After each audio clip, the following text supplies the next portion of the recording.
In this video, we'll learn how to operate your device. This includes setting the time, date, logging interval, high alarms, and low alarms. Let's get started. To start setting up your device, press and hold the Set/Select button for 3 seconds. Once the year digit begins to flash, let go of the Set/Select button.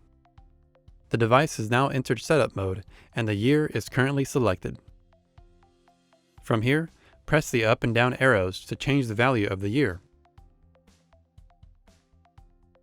Once the correct year is set, press the Set/Select button to move to the next value. Continue using a combination of the Set button to move to a new field and the up and down arrows to change the value of each field until you have all your values filled correctly.